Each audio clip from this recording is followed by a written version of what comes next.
So, in front of me I've got TCL Tab 10. In this video I'll show you how to add different types of cards to Google Pay. In the beginning, let's enter Google Pay app.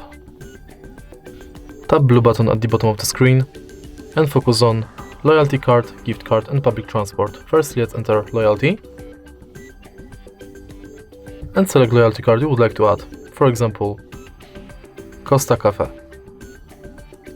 Now you can scan your card or enter details manually.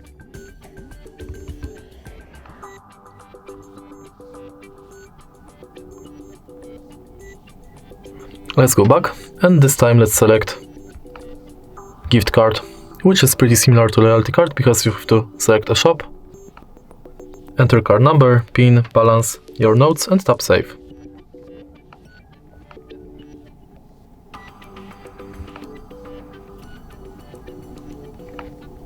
And in the end, let's select public transport.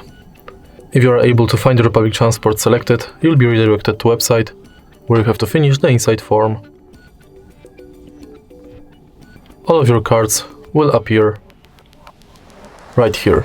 If you find this video helpful, please leave a like, comment and subscribe.